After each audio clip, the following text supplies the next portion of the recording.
Hello, everyone, and thank you for tuning into my podcast, Xena Life as a Dominatrix. This is episode 69. This will be published on Tuesday, November 26th, 2024. Before I begin discussing today's topic, I just want to mention that on all of my podcast episodes, you will see a link that states support the show today.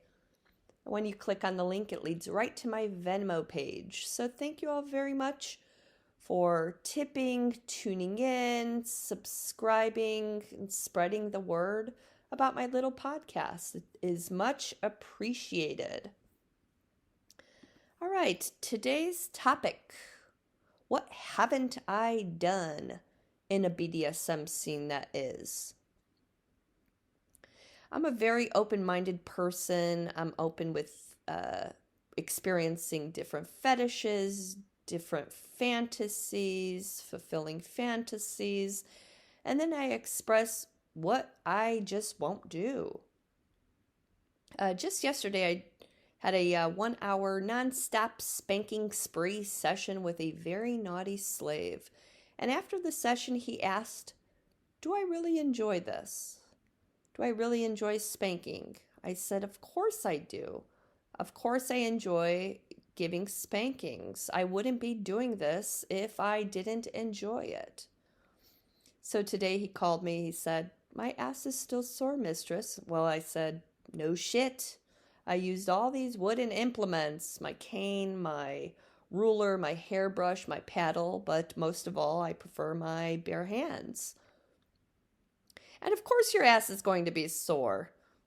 And he thanked me for the session, and he deserved a spanking. Plus, it was a pre-Thanksgiving treat. Spanksgiving treat. Anyways, I get this question quite often. What haven't I done in the BDSM scene? Well, let's see. I've trained different mistresses, different masters. I've trained all types of people, vanilla people, experienced players, which I'm very grateful for doing. And I strictly mention this on my website for those who are looking for my services, what I don't do, because that is important to read. So what I won't do, anything illegal, no nudity on my part, no sex, no drugs, no poppers. I don't switch. I'm not submissive during sessions. I don't dance. I'm not a stripper. I don't give massages. I'm not a masseuse. I don't offer the girlfriend experience. I don't smoke during my sessions. In the past, I did, and I also made different smoking fetish videos, but I realized this is just not good for my lungs. I'm coughing up a lung. I'm not liking this. I'm not going to do this again, so I don't do that. No red showers. Red shower means urinating on a man while you're menstruating. I just won't do that. Fire play, I've tried it a couple times in the past, and I'm not going to do that again. It's just not my thing. I don't do anything ending in jobs, meaning blow jobs or hand jobs, foot jobs. No. Cuckolding scenes, blackmailing, blackmailing's illegal. Racial humiliation, I'm just no. Competitive wrestling for the wrestling community. Some men just really like to take on a woman and be on top, and that's just not my thing. Castration I won't do. Play piercing I won't do. Any permanent damage nor needle play. So permanent damage. So I've had some very different requests in the past and present, and one I could remember off the top of my head, this email I received back in Chicago. The email said, "Can you crush bugs for me? I'll bring the bugs." Grasshoppers and whatever bugs they were, I can't remember. And this guy was basically into the crushing fetish. And yes, that is a fetish for some. And I'm like, no, I'm not going to crush bugs. No. Just not my thing. No. And that's just gross. Not my thing. Yes, I'm judging. That's just gross. Not my thing. I don't partake in that type of fetish. And some people fantasize about having their balls crushed by a woman while she's either barefoot or wearing boots or high heels. I do enjoy CBT as long as it's safe and does not cause any permanent damage. So yeah, I do enjoy CBT, ball busting, and trampling, as long as it's no permanent damage. I have to express that, and some people really are into that and really want to be hurt down there. And I say, well, this is a disclaimer, no permanent damage.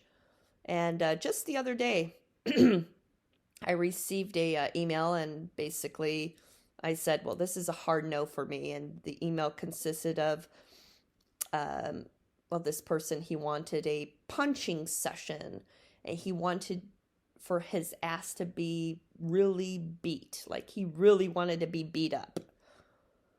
And he wanted his face to be punched repeatedly. And I stated, no, I'm not going to do that. I'm not going to put you in the hospital.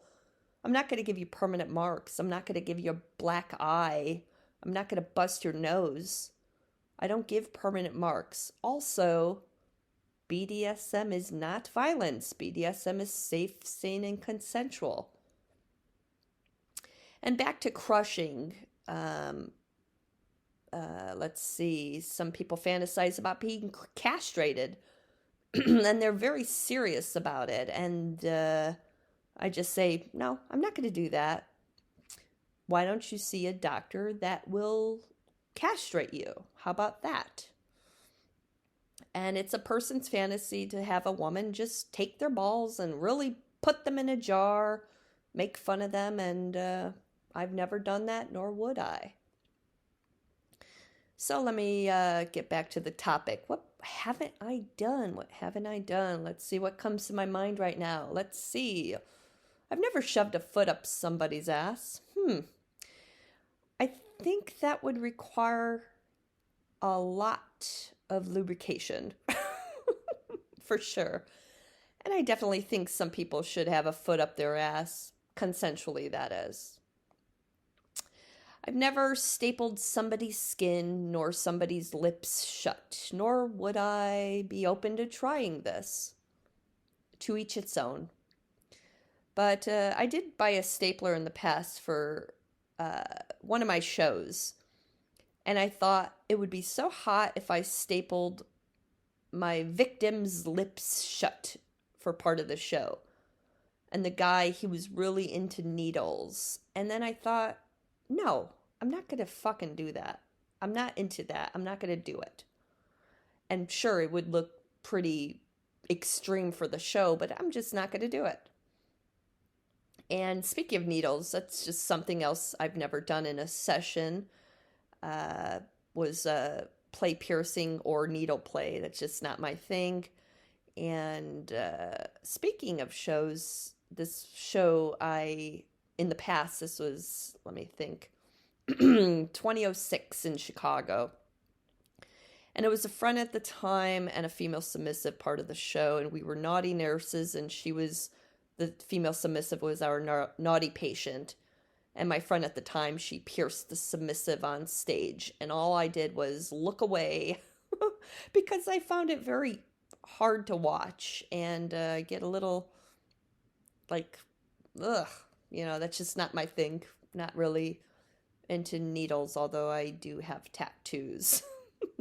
And I mean, to each its own. Some people involved in the BDSM scene, they really enjoy needle play, piercing their slave into piercing their nipples, their balls, penis, etc. And that's just not my thing. And in the past, I received emails asking for GFE, and I thought, what the fuck is GFE? So I had to look it up myself. It's the girlfriend experience. And no, I've never done that, nor would I. It's just not my thing. And basically, it's a woman playing a girlfriend role and going out on dates with a random man. And it's just not my thing. And also, they get paid for it. And for the girlfriend experience world, sometimes sex is involved and sometimes it's not. But more power to the women who are into that or who do that. But personally, it's just not my thing.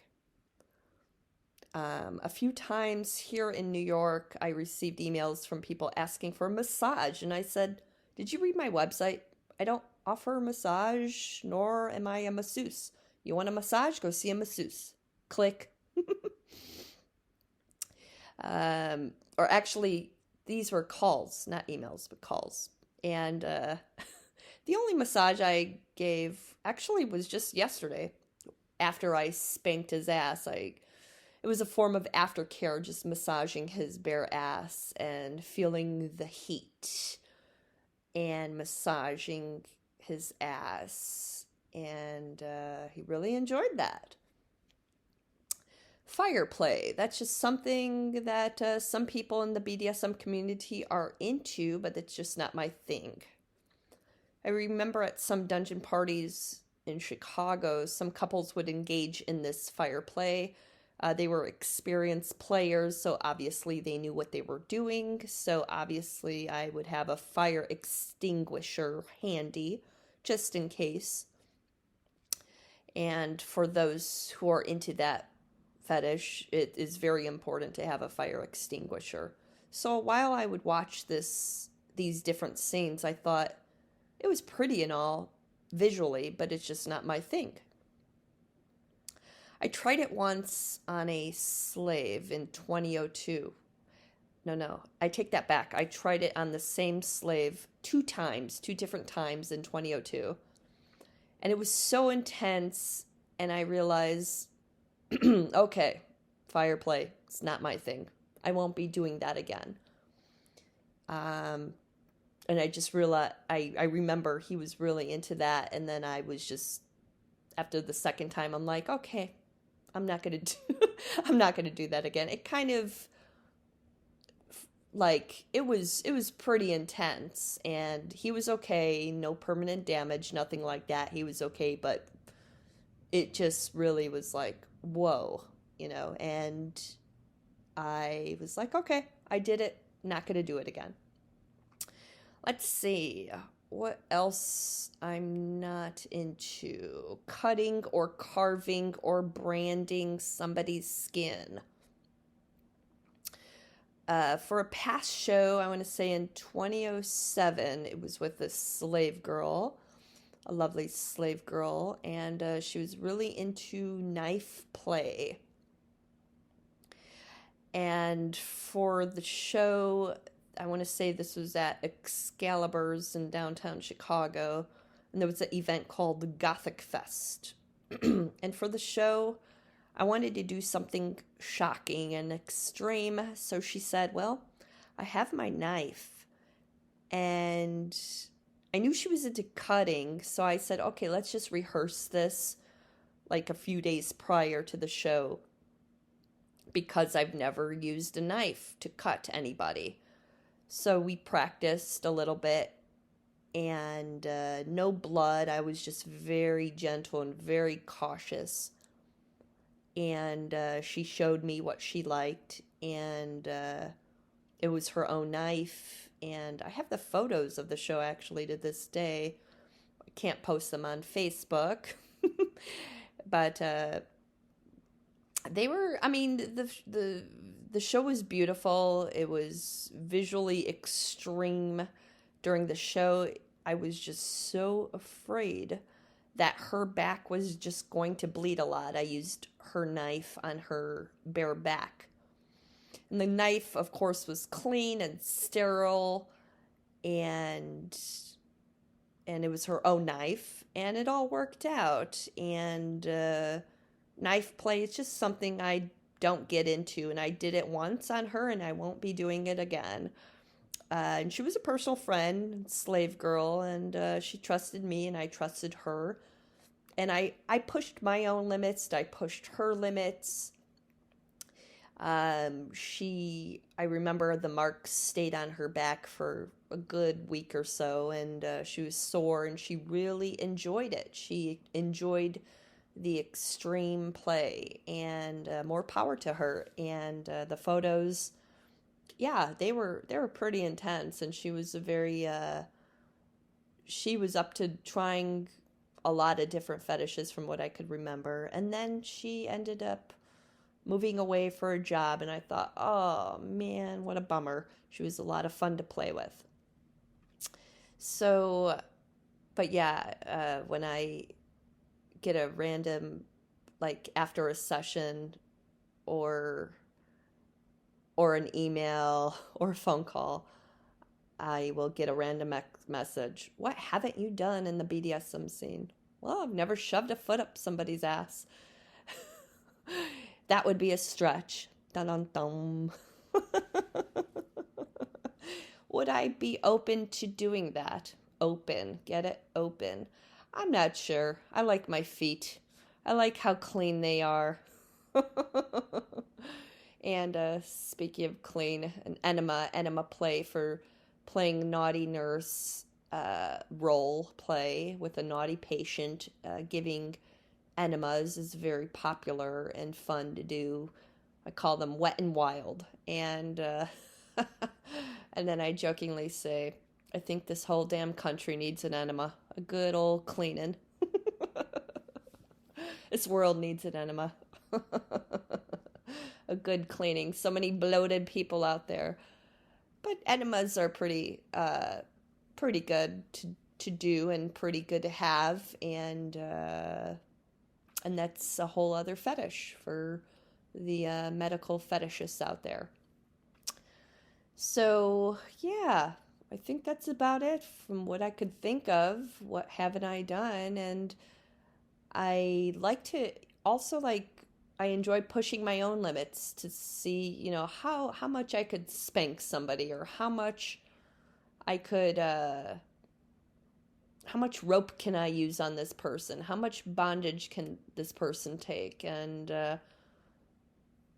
as long as everything is safe, sane, and consensual, as long as everybody's comfortable, as long as everybody's consenting, that is so important. Very important. And for those who are getting into fetish in 2024, BDSM, try it out. Experiment on your partner. Experiment with your partner with a dominatrix. Know your limits. Test your limits. And it's important for the person to respect your boundaries. And yeah, I think that's about it. So again, thank you all very much for tuning in. I just want to also wish everybody a happy Spanksgiving. I cannot believe it. It's like the whole month of November just started and Thanksgiving is in a few days. How did that happen? Because time flies, that's how. All right. Thank you all very much for tuning in, subscribing, spreading the word. It is much appreciated. Thank you all very much and have a great day.